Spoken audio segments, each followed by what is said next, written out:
Welcome to War Room Impeachment. We're live on Capitol Hill, just yards away from where this afternoon we will start the 16 hours of questions.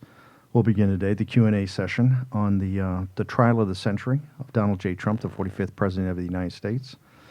Episode 141, if you're following on podcast, and it's the 127th day of the Babylonian captivity when Nancy Pelosi, bigfooted President Trump's best speech, I think he's given, one of the best at the UN, the speech on what it means on nationalism, which we're going to get into at the 10 o'clock hour on pandemic. Got a bunch of big guests in, and we'll talk about it later.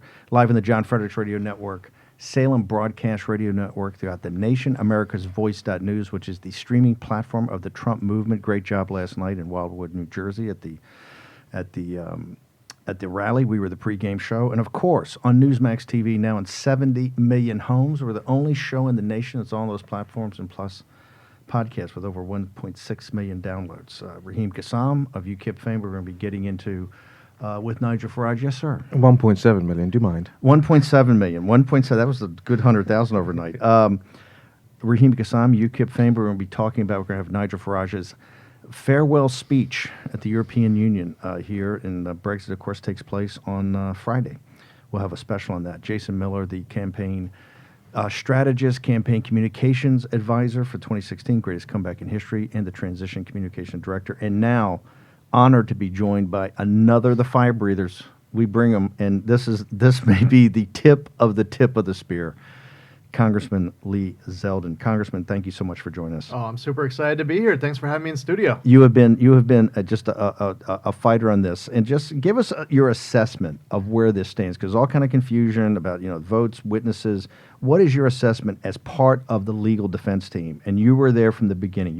You and Meadows and Jordan are the guys that sat through the Star Chamber with Schiff. You sat through and participated in the hearings, and then you guys are part of the legal team and have been an active part of the media. Where do you think we stand for the audience? Well, two relevant points. One is, on the House side, there were 17 witnesses called by Adam Schiff, and there were 0 witnesses called by the Republicans. So we're at 17-0 just coming out of the House. People say, well, you should have witnesses, as if we haven't had any witnesses yet. The second thing is, Adam Schiff never issued a subpoena to John Bolton.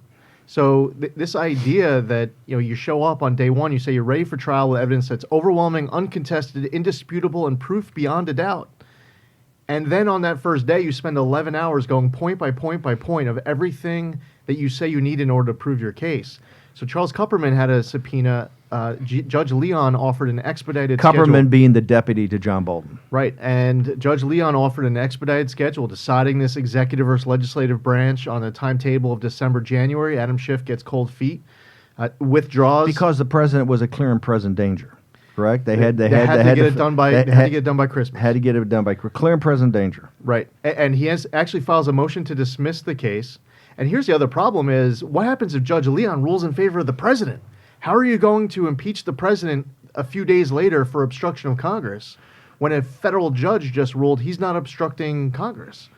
So fast forward to where we are today. We're going into 16 hours over 2 days of any senator asking any question that they want. It's supposed to be a succinct question followed by an up to 5-minute answer by whoever that question is directed at. And then the big question is what the Senate is going to decide to do at that point. Now, I believe the Senate at that point should be acquitting the president. The Democrats would love to drag this out past Election Day. They want to, and if when the president wins re-election, they will drag it out past Election Day, one way or the other. They've already told us it's the permanent impeachment party. Right. So we'll see what happens, because you have a few Republican senators who are talking about possibly asking for another witness. But if you want to open that door, that's a big door, and there are a lot of people to go through it. And I want to hear from Hunter Biden. I want to hear from the whistleblower. I think Adam Schiff and Jerry Nadler are material fact witnesses on the obstruction of Congress charge. Who's a better material fact witness on the obstruction of Congress charge than Adam Schiff? So, Congressman, I want to jump into the same point here, because I was going back and forth with the top reporter who covers impeachment very, very closely. Last night, the reporter said to me, even Romney says there would have to be witnesses on both sides, and if I had to bet, I'd say that would probably be the end of it for Schumer, who seems more interested in alleging cover-up than actually getting witnesses. So I think even the mainstream media gets this, and they have a sense of it. What do you think is going to be the real impact of Bolton here over this next 48 hours? Well, first off, let's see if we have any more leaks coming out of the mainstream media of telling us what anonymous source was told by someone else of what may be in a manuscript. As far as selling a book, I mean, kudos to the publisher because, I mean, this is how you ramp up book sales. Oh, that was all coincidence. Oh, yeah, Having the totally. Amazon page go up at the same time the Maggie Haberman lead story it's total coincidence. Yeah, amazing how that worked out. And for our country, though, this whole process has been so destructive, and each day that goes by becomes more and more destructive. I believe it's time for our country to heal. It's time for our country to move past this. And when I hear from that senior in my district getting crushed with out-of-pocket costs on her prescription drug prices, they don't want to see the Senate hijacked with what really is now a shift show roadshow over on the other side of the Capitol, and it's time to move on. Josh Hawley, senator from Missouri, is out there in a couple of the teaser stories saying that he still wants to hear from the whistleblower. I think a lot of Trump allies do. If they go to no witnesses and they do acquit the president as soon as, I think, Saturday could be the earliest that might happen, do you think we're ever going to get to the bottom of the whistleblower and the purely foreign policy disagreement that got then hijacked by the partisan opponents over on the House? Are we ever going to get to the whistleblower? It is proper oversight of Congress to be looking into how this all started. And specifically as it relates to the whistleblower, we should hear from the whistleblower. We should find out about those early contacts with Schiff's team that we were deceived about. Remember, we were told by Adam Schiff that we were going to hear from the whistleblower until he got caught because he lied on national TV because that's what he does. I mean, and really, I mean, there are signs of a sociopath there. I mean, the ease in which he lies, it's scary. And going back to March 22nd of 2017, saying he had more circumstantial evidence that President Trump colluded with the Russians in order to win the election, to his parody of the July 25th call transcript when he had the acting director of national intelligence in front of his committee, to his lies about the whistleblower, to basically when he stands before the Senate with the Chief Justice behind him, and he's telling his parody relying on presumptions, assumptions, hearsay, lies, and 3% of the story. He's trying to connect dots not actually connected. That's what I've been observing this entire process since the beginning.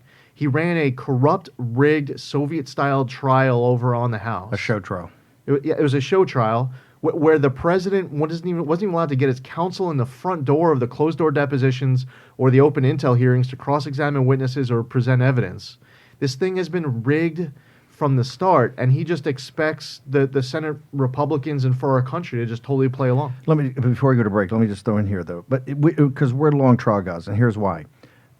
She's had free shots on goal since September 24th, right? When she announced the thing. And you could see the polling, before there was any defense or organized effort, you could see the polling was going against the president. Month after month after month, we had Schiff and we had, the hearings. You guys would stand up, Meadows, you, Jordan, do as good a job as possible. But there was never an organized defense because he didn't have time. And then you have Schiff, and they call him Pericles of Athens, the whole thing with the media. Then you finally get on Saturday, for the first time, with Jay Sekulow and Cipollone, the first time you have an organized effort of explaining it, and people are going, wow, Schiff's got nothing, right? You've got this, President Trump keeps calling it the crime of the century. We call it the trial of the century. Isn't it important? And I appreciate the Oversight Committee and Lindsey Graham, but this is a global stage. The senators are not the jury. The American people is the jury, but it's a world audience. And we'll get to yesterday. You saw in the room with Bibi and all. In Tel Aviv they're watching, in Tehran they're watching, in Beijing they're watching. This is his opportunity to actually have the whistleblower, to have Brennan, to have these guys, to have Schiff. Let's get it all out there with guys like you and Jordan pounding away at the media every day, where we have the platform that's in the well of the old historical Senate. Then they can't say, because if you go into judiciary, all these other things, it's all, you know how they're going to do it. They're going to cram us off the stage. Yeah, no, absolutely. It's a smaller scale. So how do you trade off that versus, I got it, opportunity cost? We got to get on, bring the nation together, get back. You got the work of the nation versus we have a once-in-a-lifetime opportunity to show what this nullification project is really about. Yeah, I mean, I'm just looking where the votes end up falling. Not every Senate Republican agrees with us on how this should play out, and that's is that true? Maybe an understatement. and that's the big issue there, because ultimately, if you want to just talk about what witnesses to call, I mean, I would love to. I have a list. I'll tell you what, we're going to get to your list right after our commercial break and leave them hanging. Raheem, how do we get the things on fire since you got 100,000 uploads? And podcasts are our fifth level of distribution. That's right. Warroom.org is the URL. Make sure you're signed up. There's a newsletter you can sign up to there. It's all free at warroom.org. We also appreciate our social media followers. We upload clips from the show, as well as links as soon as everything is live after the show on podcast. You can follow us at Warroom2020 on Twitter. Okay, we're going to come back. Lee Zeldin with his list. Also, Lee Zeldin is now the focus of the attack at MSNBC and the Israel deal. All next. Bannon, Miller, Kassam. War Room, Impeachment. On the John Fredericks Radio Network.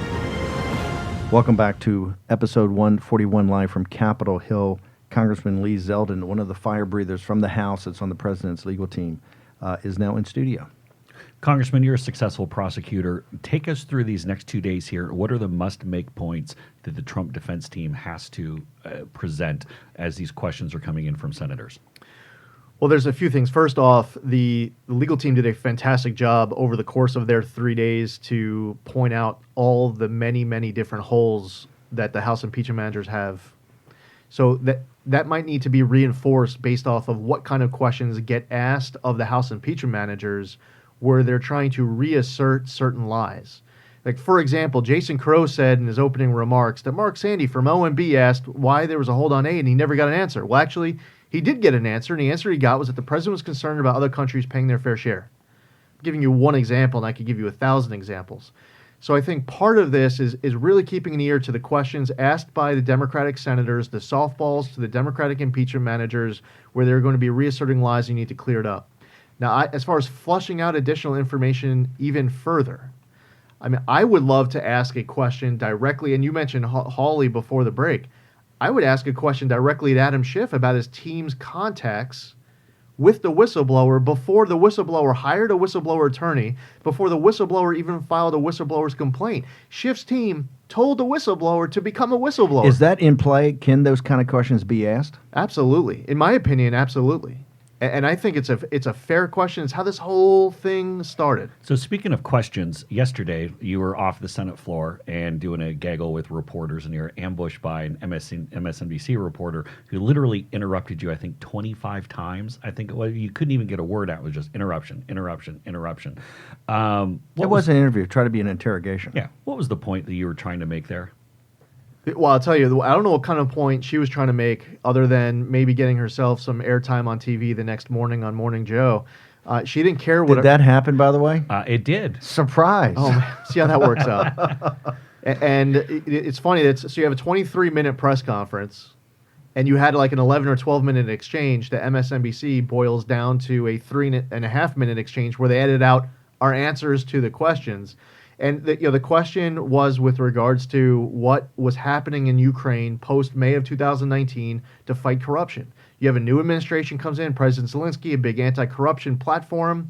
In order to implement your new laws, you have the parliamentary elections over the summer. They go well. President Zelensky's party wins. Then you pass countless new anti-corruption measures, and then you start implementing them, standing up a new court. That timeline went, you heard from Jay Sekulow yesterday, it goes right until September 5th, just days before the hold on aid gets lifted. So we're going through this entire response, and she keeps cutting off saying, you're not answering the question. I'm like, we got to answer the question. At one point, I actually step away from the microphone, and I say, listen, the microphone's yours. If you would like to both ask the question and answer the question seriously, it's all yours. So is ZDS, Zeldin Derangement Syndrome, the new TDS, the Trump Derangement Syndrome? He triggers them because he's so tough. You're very straightforward. You don't get worked up, and you give them an answer, and that's what triggered. They're triggered now.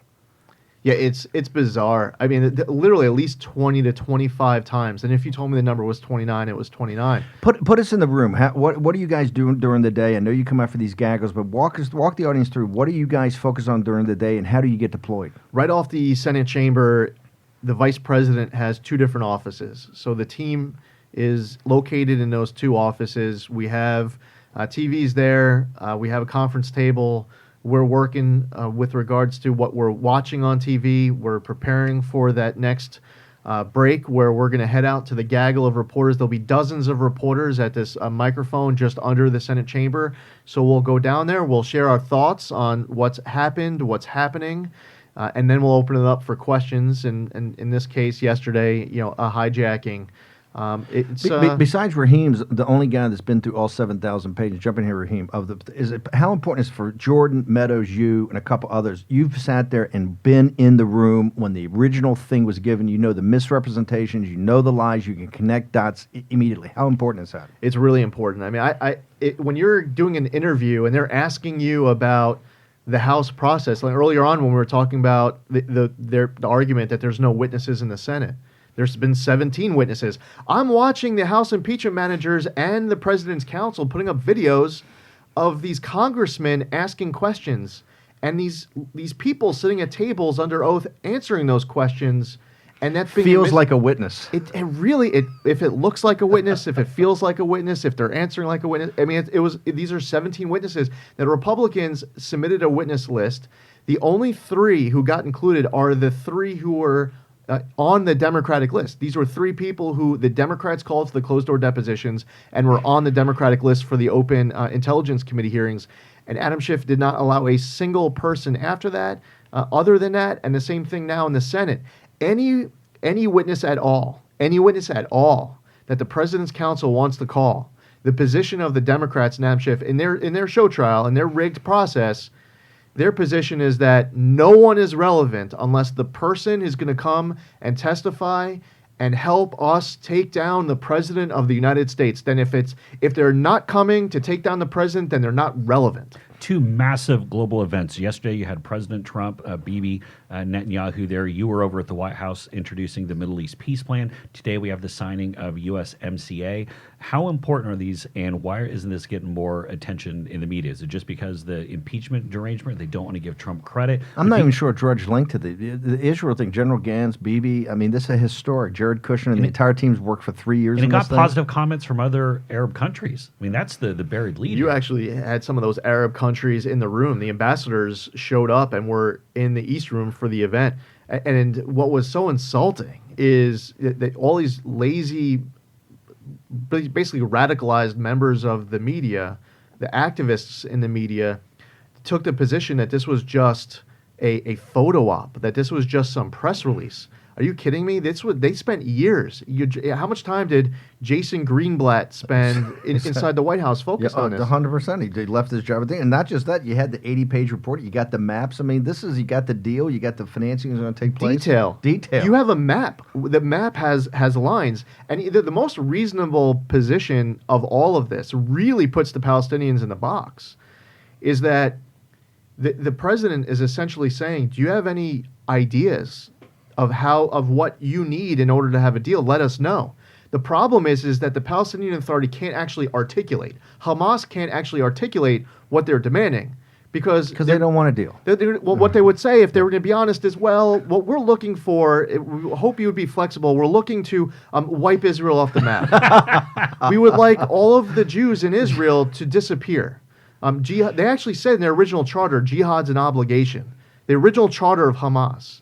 And they say that if any Palestinian negotiates at all with Israel or participates in this process or any other process like it, they're not a real Palestinian.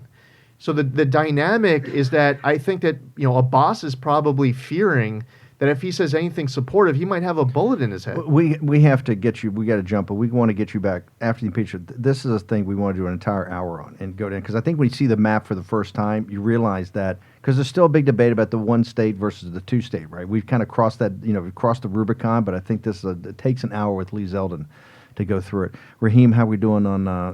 You're on fire in the podcast. Not quite another 100,000 downloads in the last half an hour, but we're getting there. Warroom.org is the URL. I want to read one of the reviews very quickly from an interested Aussie observer. It's good to get the local insights into this event. The POMS accent is somewhat annoying. It's a national requirement that I add this, but the content as it progresses is insightful, if not insightful. Keep up the good work. You can catch us at Warroom 2020 on Twitter as well. By the way, in Vox Populi, I have calls from all over the world. Lee Zeldin, thank you very much. The Congressman, one of the fire breathers. We'll be back in a moment.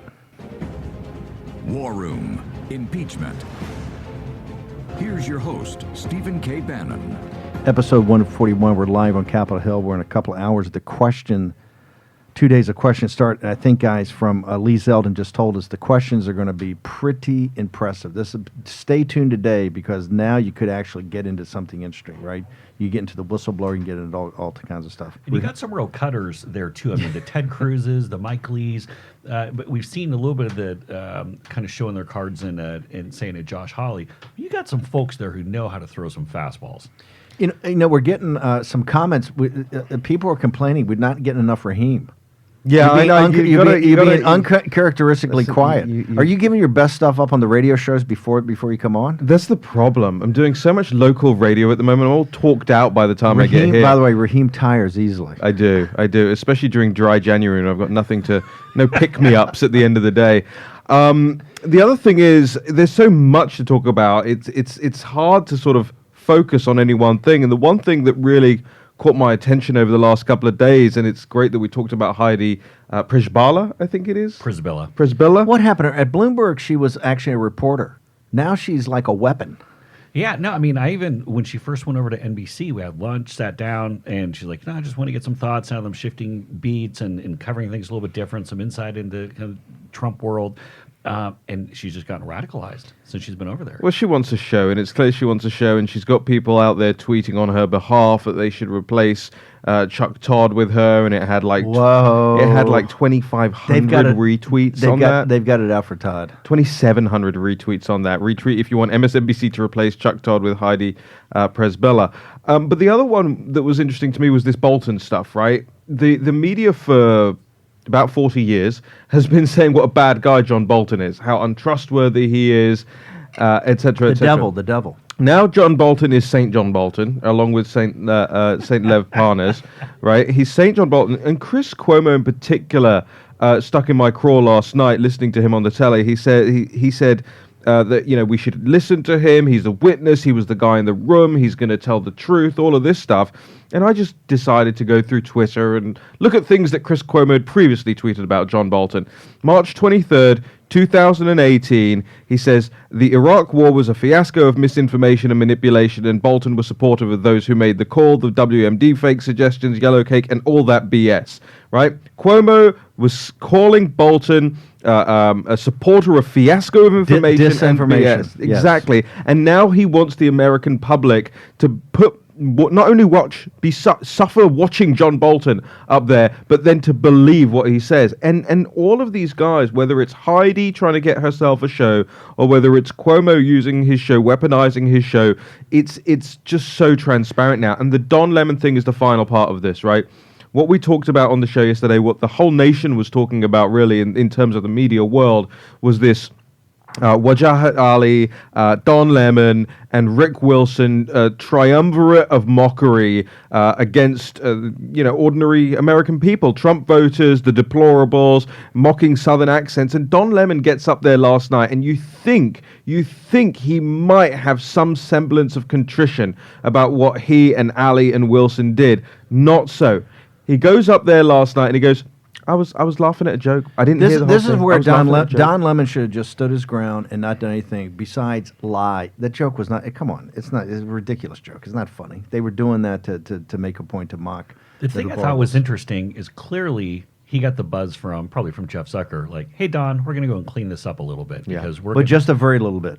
Just a little bit. But he couldn't even do it just a little bit. No. But this is the thing, too. This is why Cortez, you, others, they don't, today, it's Dave Urban, it's Santorum. These guys are fantastic, but they've taken Cortez off. They've taken you off. They've got these guys that were the pipe hitters, right? and they're clearly so arrogant now that it's going to go in a direction. I'll go back to Raheem's point in a second. What you just said about this is why, and look, all of us know John Bolton. We've known John Bolton for decades, some of us. It is what it is. Let's get John Bolton. I don't fear, the president shouldn't fear John Bolton as a witness. Let's give him you know why? Because there's going to be some tough hombres that cross John Bolton, that cross-examine him. So if this is the biggest deal, give me John Bolton and everything he's going to say, and he's crossed with the whistleblower, right? And Adam Schiff next, and Brennan and all that. And that's why I hope today, ladies and gentlemen, will stay, because I think the most interesting part of this entire process is about to start today. The questions, right? The questions. And the questions, if you got Josh Hawley and these guys, Ted Cruz, like you said, you've got some real cutters in there. That's what I tweeted last night. I said the scuttlebutt seems to be that McConnell doesn't have the votes. Fine, let's go back to Plan A. Call them all: Hunter, Joe, whistleblower, Schiff staff, Vindman. Let's have Zelensky. Let's call Chalupa. Let's call the board of Burisma. Let's call Hunter stripper baby mama. And for all the guys opposing us are saying, hey, it's going to go all the way into the campaign season. We're in the campaign season. They're not going to stop. They said last night they're going to have the House call. They're going to have the House call Bolton. If they don't, they're going to start the whole thing over again. And here's the other Lesko said they're going to get some other items of impeachment and keep rolling. When we talk about precedent and generations down the road, folks, there's not going to be a union if we go and tear the country apart like this by impeaching Trump. That's you got a world stage. Take Let's it up do to this. election day, I say. Okay, well, it's going to go. I agree with you. Okay, episode 141. We'll come back with the team in just a moment. Bannon, Miller, Kassam. War Room, Impeachment.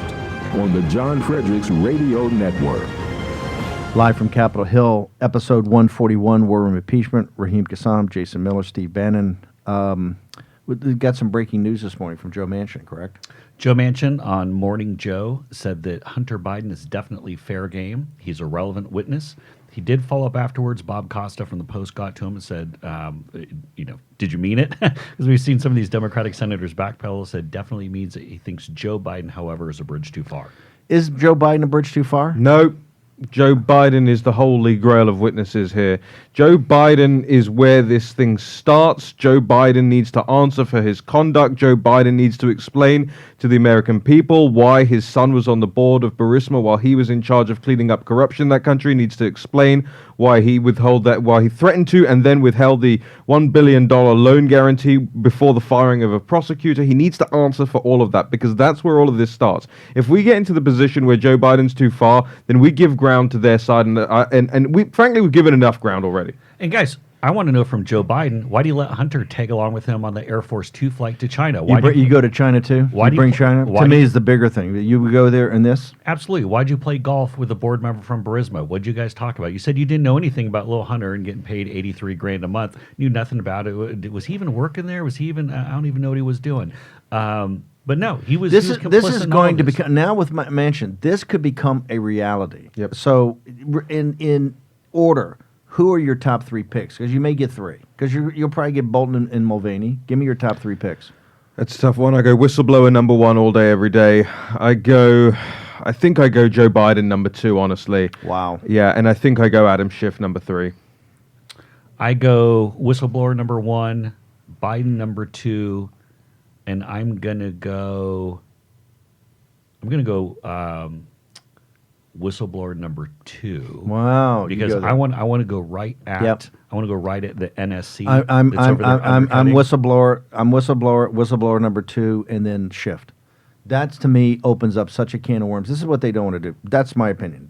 Joe Biden. Also, just practically, I'm not trying to go soft on you guys, but practically, I don't see the club of the Senate calling one of their own because they realize, hey, one day I'm gonna be in this. I could be in this jam, right? I don't want to get called down here, and Well, I don't want to set a precedent. We also have to make sure those Democratic senators know, though, that if they're going to go after Bolton, we're going to go after Joe. Okay, you're saying it's a king for king. Yeah, Yes. quid pro Joe. But Joe Biden also is hyper relevant to this because of he is quick to say in a New York Times editorial board interview, Hunter acknowledges it was a mistake, blah, blah, but nobody pushes him any further and says, well, what precisely was a mistake then? If you're willing to admit it was a mistake, clearly you've thought about this, and clearly you now have understanding of what was going on. So what was the mistake? Was it only the optics that you think were a mistake, or was there something greater at play here? And nobody's bothered to ask that question. So it's got to be the Senate. Let's talk about these questions today. How big a day is today and tomorrow? Oh, today's going to be huge because this is going to be the opportunity. First of all, Democrats are mad. They've been on the sidelines for several days. They're seeing the Trump team do an excellent job of put out a defense. The headlines on Sunday were great. They're mad that they're not sure where the momentum is with regard to book deal Bolton and where things. I don't think I'd said book deal Bolton once on this episode yet. Hannity ripped you off. Didn't even, hey, by the way, Sean, it's trademarked under at least give the guy a shout out. Name check him at least. God, so brutal. So you're going to see Democratic senators trying to prove a lot of points. But again, here's that catch. You have Justice Roberts, who's the one who decides what questions get asked and where it goes. It's going to be alternating from the Republican side, from the Democratic side, and going back and forth. Democrats are going to be looking for score settling.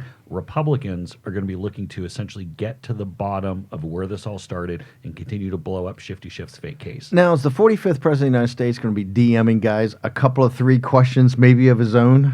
I can think. Or he just going to tweet it out and say, "First guy, jump on it." Yeah, I think he's going to just tweet these questions. Here's like, one for Roberts. Hey, one of you jabronis, write this down on the card. And You know submit it he's to going to be on. Roberts. You know he's going to be on the trigger. I'm sure he probably has them already drafted up. I'm surprised we haven't seen them already. For President Trump, on a serious, what do you think are the couple things that he really wants to have come out, or the questions? If he had a chance to question his accusers, what do you think he put to him? I think he wants to go. I think he wants to go at Schiff. Yes. I think and the whistleblower and Schiff. And the whistleblower. Yes. And I think even more than Biden. My thought. Yeah, and I think with Schiff, especially, look, Congressman Zeldin made a great point here earlier when he's talking about Adam Schiff, and just the way that he got up there in the Senate in front of the Chief Justice and lied repeatedly over and over. I think President Trump has always been upset that Schiff started this entire process by making up that phone call and going through it. The clear and blatant coordination that he had with the whistleblower, lying about it. I think that's where the president's going to want to go. I want to go a couple of minutes here before we go to break, and then come back with the last 2 or 3 minutes we've got for you two guys, particularly about Lee Zeldin in this media. I think we've crossed something here, the Rubicon or whatever. This is now. I was the guy called opposition party, media, the phrase enemy of the people, and all this came out. But right now, it's so obvious. The Democratic Party is nowhere. If they don't, their senior partner is the media. That's what drives us. And you saw Zeldin yesterday. It's so unacceptable. If somebody on the right did that to a Democratic congressman, it would be nonstop CNN, MSNBC. They would literally be driven out of. They'd be driven out of the profession. Not would they not? Well, I was talking with, or somebody done the Don Lemon thing the other day with the guy that's on the board of the one of the writers, the op-ed writers for the New York Times. If you had done that to liberals, right, as a conservative, you'd be on Fox. You would be ostracized. And here's the reality. This is really a continuation. I say going all the way back to whether it was the recount in 2000 with Bush and Gore, maybe even to the Clinton impeachment. We're on a trend here. This is never going to change. A lot of the Democrats in the media say, oh, this is a Trump thing where we can't all get along. It used to be so great. Guys, this has been going for years, but it's never going to go back. But not just, it's getting worse. This is like the Chuck Todd thing, I think is very illustrative in that they're on him all the time about he lacks critical thinking skills. He doesn't attack enough. He tries to, and they want her to replace him. They want attack dogs. They be even close to even-handed now. And Chuck Todd's not even-handed, but even be close to like Chuck Todd, you're too soft. They're saying Chuck Todd, you're not crazy enough. That's what they're saying. Raheem, any ideas, thoughts on that concept before we go to break? Well, I mean, when we come back, I have the. By the way, Raheem's sitting there reading his reviews. It's another. One star. What's going on here, guys? That's me for cutting you off. I was teeing up the Joe Manchin clip, which we can probably play when we come back. So Joe Manchin saying that he thinks Hunter Biden is a relevant witness in all of this, which is bombshell information. You can catch more of it. We're going to have it up on warroom.org very shortly, and also make sure that you're signed up to the newsletter, subscribed. At War Room 2020 on Twitter as well. You get all the show clips and all the links when the show goes up on podcast at War Room 2020. Okay, listen, we're going to be back at 5 o'clock today with an evening show, and also at 10 o'clock we're going to have War Room Pandemic. We'll be back in just a second. Bannon, Miller, Kassam. War Room, Impeachment. On the John Fredericks Radio Network. Episode 141, live from Capitol Hill. Can we get some? We don't have enough Joe Manchin on this show. Let's get some Joe Manchin right here from MSNBC this morning. But, Willie, I think someone has to ask the question, is this a constitutional trial or a political trial? Is Hunter Biden a relevant witness, Senator? I think so. I really do. I don't have a problem there because this is why we are where we are. Now, I think that he can clear himself, what I know and what I've heard, but being afraid to put anybody that might have pertinent information is wrong, no matter if you're a Democrat or Republican. And not go home and say, well, I protected one who was afraid. No, if it's relevant, then it should be there. Willie, never ask a question you don't know the answer.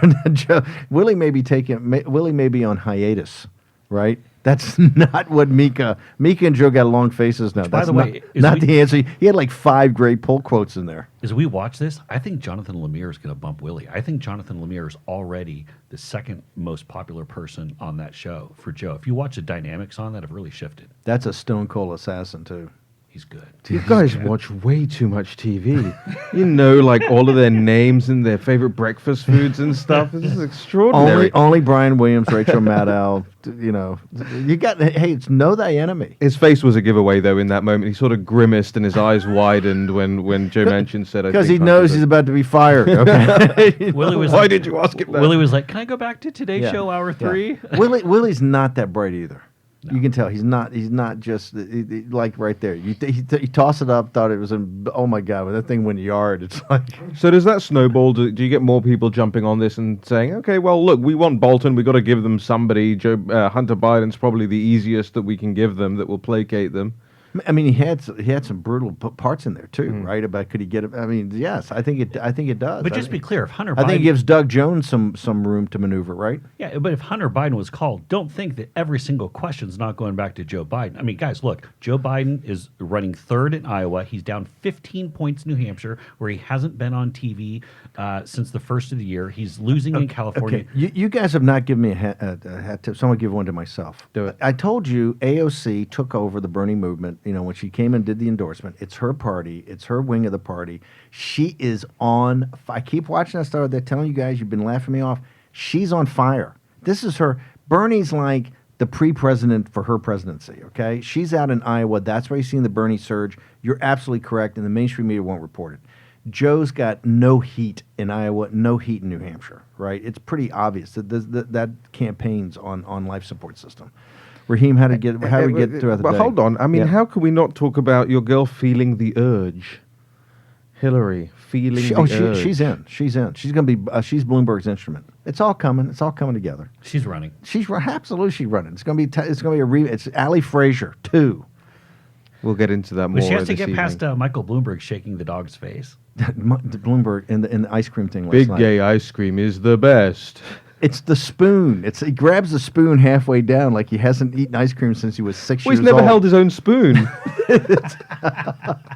I'm telling you, it's a whole different. Like Trump was this guy came out as the full barbarian in the primary of 16, shaking the dog's face. Is the will big live gay forever. ice cream the new taco bowl? Is the question that everybody wants the answer to. Okay, we're gonna have War Room Pandemic next, and then 5 o'clock. Raheem and Jason will be back. See you then.